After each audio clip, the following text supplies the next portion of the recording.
Today, I'd like to share with you 5 things that I've learned in my past year of drone videography.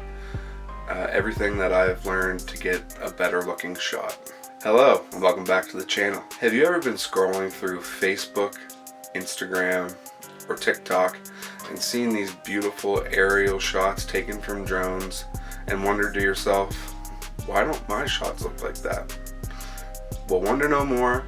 Today I'm going to share with you 5 tips that I've learned over my last year of drone videography and photography. And while I will focus on some gimbal and flying movements from the drone, that's not going to be the main focus. So if that's what you're looking for, this is the wrong video. But if you want great looking shots, stick around and let's get right into it. So I realize that this isn't going to be what most of you want to hear, but my number 1 tip for you is to learn the basics of photography and videography. If your shots are under or overexposed, you're going to be starting from a baseline that's hard to finish with a good product. Learning to properly expose your shots with the lowest ISO setting possible will immediately improve the look of your footage. And if you know what that sentence meant, you're already well ahead of the curve. A tool that most drones are equipped with today is called the histogram, which is a tool you'll also find on most cameras. It's basically just a brightness meter for your camera. It shows what percentage of your image is highlights, what percentage is midtones, and what is darks. Without getting in too heavily into details on this, you really want to focus on exposing your video as brightly as possible without blowing out the highlights or losing detail with the too dark. They call this exposing to the right in today's photography. If you guys would like a whole separate video on exposure and a histogram, how to use it, where to find it on your DJI or whatever, let me know in the comments section below. I find that a common mistake that drone operators make is worrying too heavily about how do I fly this path, or how do I do this move with the drone, when really what they need to be focused on is how to make their frame or scene look better with the light that they have and have it to their desired look. Okay, number 2 is in the same vein, finding and utilizing light. Once you start to see the world from a photographic lens, you start to see the world differently. As you're moving along in life, you'll just start to see things in scenes and you'll think, man, I just have to photograph that. This would look great in 3x2 or whatever the crop may be. And one of the most crucial one of the most crucial inputs of any scene is light. On movie sets, light is carefully crafted, it's artificial, and it can be used to control the contrast, the richness of the colors, and basically the temperature of the shot overall, the color scheme. And it is highly controlled, and every detail is able to be changed. Unfortunately, when you're flying a drone, you're going to be at the mercy of the sun. 99% of the time, you might be able to get some inside shots if you do FPV or something, but that's really irrelevant to this video. But don't worry though, because there's still lots of ways that you can take advantage of natural light, and natural light is all-encompassing. You'll never be underexposed out in the sun unless it's sunset or sunrise, which we're about to go over. One key tip for getting your scene right is choosing the right time of day to shoot. So the best looking light is going to occur about 1.5 hours after sunrise, or about 1 to 2 hours before sunset. And the reason for this is because during, anywhere in the midday, the sun is just going to be bearing down on you from the top, and this causes very little contrast. Everything is lit the same, and it also drowns out colors with light. If you know anything about another tip that we're going to go into later, dynamic range, you'll know that when you start to get too much light, your blacks start to look gray, and your whites get blown out. Everything just looks the same. So when the sun is low on the horizon, it's casting a directional light, from the west or from the east, depending on sunset or sunrise. And this just makes for richer colors, better contrast. It's moodier. The only thing that you'll have to deal with is the potential for lower light situations, and that's where having a higher end drone can make a difference, but we'll go over that in just a little bit here when we go over dynamic range. So what if you're stuck shooting midday? Well, that's really not the end of the world. Obviously, you're not going to get as compelling of shots during midday as you will during the hour, 2 hours preceding sunset or sunrise. But there are ways that you can mitigate the harsh light. So one way is choosing where the sun is in relation to your sensor. So the best thing to do when the sun is midday, or it's harsh, it's really light, is to make sure that the sun is behind you, so that you're flying into a good lighting situation, basically. As you continue flying and learning photography basics, you'll end up getting better at utilizing whatever light that you have available to you. This really is just a practice thing. The more that you practice, the better you will get at this.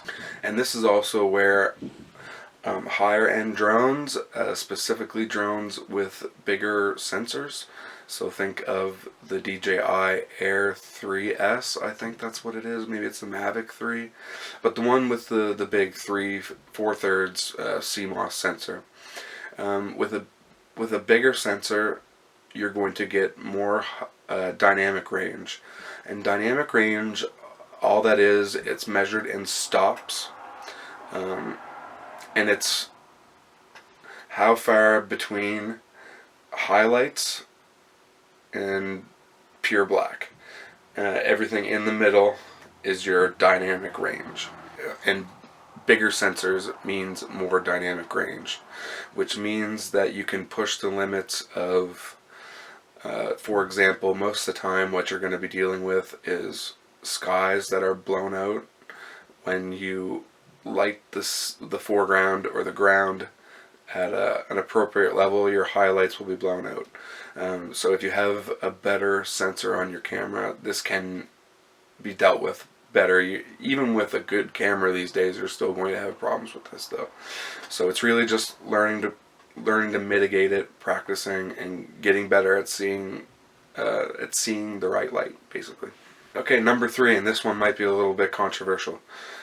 The biggest mistake that I see with drone footage is going up to the maximum height and shooting down and having an overly busy frame. And I think that this is a trap that almost every drone operator is going to fall into when they first start, including me, because hell, it's fun to fly up super high and see the world from a bird's eye view. But a lot of the time it makes for an extra busy shot that just isn't compelling and doesn't have a good focal point for your viewer to pay attention to. Even with perfect drone movements, with really compelling, professional looking movements, if you're too high in the sky and you're not focusing on something and giving attention to it, your shot is just going to be less compelling. Now obviously this isn't a hard and fast rule.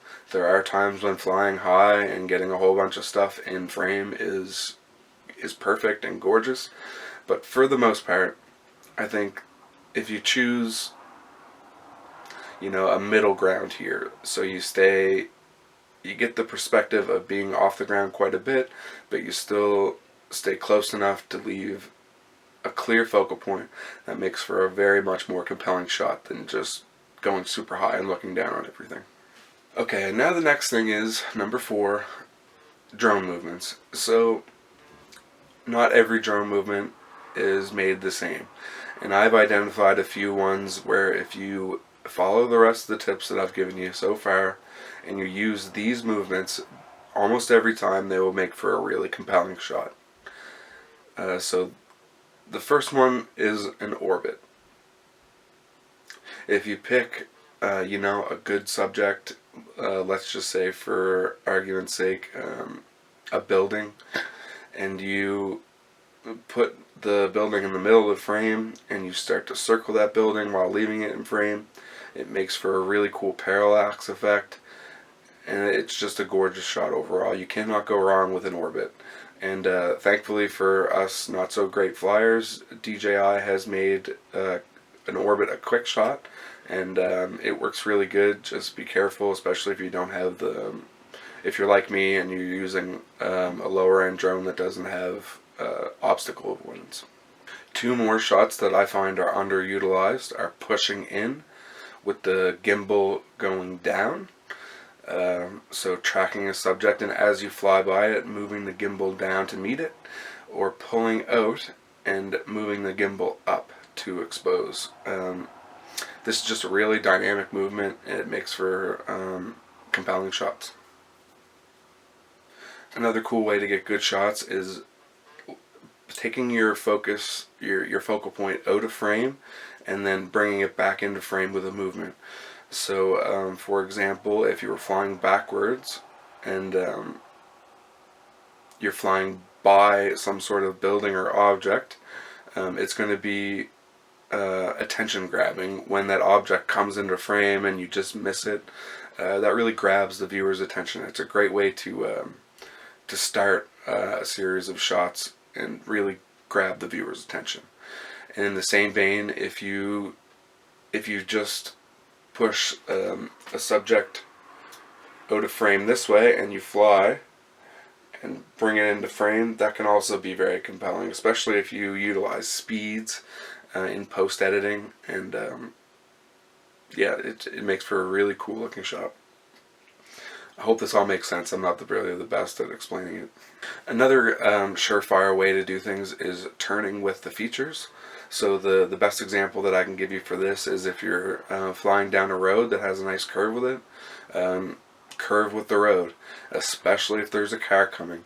If you match that movement every single time, it's a compelling shot. I just took this shot last week, then it shows off this property really well. And then of course, thankfully for us, DJI has made all kinds of quick shots. A few off the top of my mind are the classic droney, so where the drone flies backwards, keeping most of the time you as the subject point and moving the gimbal down. This is another example of that pushing out and gimbal up or down movement that I told you about in number 2. And then of course rockets. Rockets are just when you start close to the ground and then you shoot straight up. Pretty simple shot, but also very compelling and good to show the scale of things. Going back to this flying too high thing, I find a lot of the times that people will fly really high to try to give you a sense of the scale of the area that they're in, when maybe if they started at the ground and went up 100 meters and showed that whole thing, it would do the same thing and just be a little more compelling. And then of course there's all the cool movements like the boomerangs and the what are the other ones? What's that one called? There's boomerang. That's going to bother me. I'll put it in text in post. Now here's another tip that goes along with this. If you're looking to learn new movements, or you're just getting into this and you're trying to find new movements, I don't suggest going to tutorial videos that are like, here are 10 great drone movements for you to learn. I find that they just don't do a great job, and they're probably just trying to sell you a course. What I suggest is you go to a drone edit that you really like, that you find really compelling, and study it. Pick one shot in particular and figure out how they did it and master that on your own, and bam, you're learning the actual moves that people like. Because if you find something really compelling and eye-catching, chances are there's lots of people out there who feel the same way. Okay, number 5. This also might not be super popular of a tip, but you can only do so much in the field. If you really want your shots to get better, you're going to have to learn a little bit of post-production. Thankfully today there's lots of free options, and the one that I suggest that you learn on if you've never done this before is DaVinci Resolve. It's the most powerful video editing software out there, and certainly the most powerful free software that you will get. It's got all kinds of great features, and you can learn as you go, and then if you find that you have outgrown the free version, I've been doing this, like I said, for almost a year, and I still don't feel like I've outgrown the free version. But when you do, you can spend the $299 US, I think that's what it is, but don't quote me on that. I'm not sponsored or anything. You could spend to get the studio version, and that's a one-time license, so you're not going to be paying a subscription fee like other editing companies do. So obviously the post-production stuff is really subjective, and everyone wants their shots to look, unique to them. If you don't know where to start, one thing I suggest starting with is just learning the basics about saturation, highlights, shadow, and color temperature, and yeah, I think that's about it. If you learn the basics of those 4 or 5 things, you'll be able to craft your scene to look basically however you want. And then as you continue learning and growing and getting better, you'll learn what you like and what you don't like. Okay, so let's not make this video too short. That's basically going to do it. I hope you guys have enjoyed this video. If you did, make sure you hit that like button. Leave a comment to let me know what tip you found the most useful, or what you might like to see in the future from me. And if you want to see more content just like this, make sure you subscribe to my channel. There's going to be more coming in the very near future. And other than that, guys, that's basically going to do it for me. Until next time, peace.